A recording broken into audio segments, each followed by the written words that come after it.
Hey guys, what's up? It's Eli, and I wanted to talk about a couple of no-gi chokes today. They're ones that people have a lot of questions about a lot of the time. These chokes, the Anaconda Choke and the Darce Choke, then this will hopefully give you kind of a good breakdown of it. So we're gonna check it out. So we're gonna start from a turtle position. Now this could have happened from maybe we were on the ground rolling around and I went to pass his guard, or something happened that he turtled up in a defensive mode, or maybe he shot in for a takedown and I sprawled on him and then he turtled to recover. So I'm gonna be first straight on with him this way, right?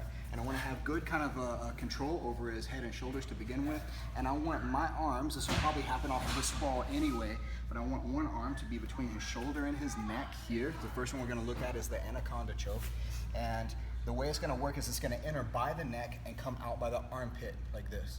Okay. Now, whenever I go to actually lock it up, I want this arm here to be able to grab my bicep. The problem is that sometimes the space right here is not the best for that. I need to get that space closed up. So the way I'll do that here, and this is a detail I think that people leave out a lot of the time whenever they're trying this, when they're new to this choke, is that I'm gonna grab the hands in a gable grip kind of position here and use this forearm motion here to squeeze these together.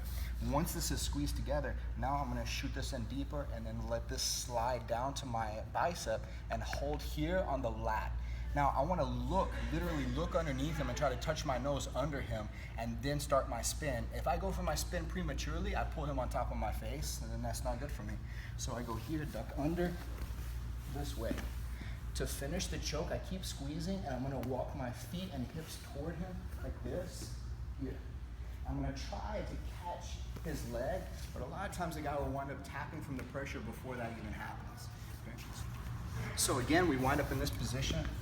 My hand is gonna go inside, entering from the neck, coming out by the armpit. I gable grip my two hands together and I squeeze to get his arm closer to his neck, and then I slide in to ratchet lock this into place. I dive my nose underneath him, and then I start my roll by stepping my right leg back over my left. So we go here, this. And then I'm gonna start walking my legs toward him, trying to chase him with my legs, squeezing the whole time like this. Okay? So similarly, but conversely, the Darce Choke, the difference in it, if we're attacking from a similar position here, rather than entering in like on the Anaconda Choke here by the neck and coming out by the armpit, the Darce Choke will actually enter in from the armpit and come out by the neck. Right? And again, I'd like to gable grip my hands first. I don't want to go straight to this necessarily. I'm going to gable grip my hands first, but the intention behind it this time, I'm going to put my forearm on the back of his neck, push down here and lift with the arm that's underneath his armpit, kind of playing him over like this and catching to secure, right? This also in the process should have brought his arm and his neck closer together. And so from here, now, since I used the gable grip to flip him over, I slide down here this way, right? So I get the same kind of rear naked choke style grip here, but this one's gonna go here, and then I'm gonna drive my hips forward toward him and squeeze this way for the Darce Choke.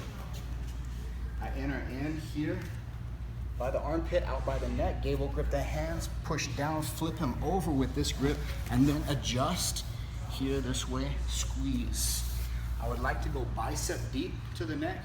If I get forearm deep, it's okay, I can still finish it. It just takes a little change of the angle, a little extra pressure.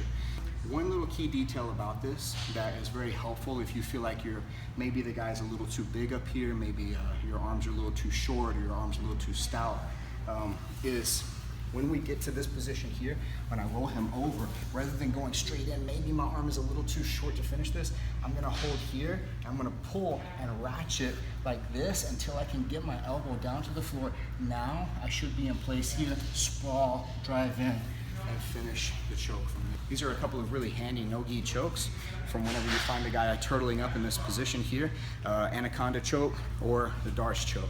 And that's the difference between the two of them. So thank you guys for watching.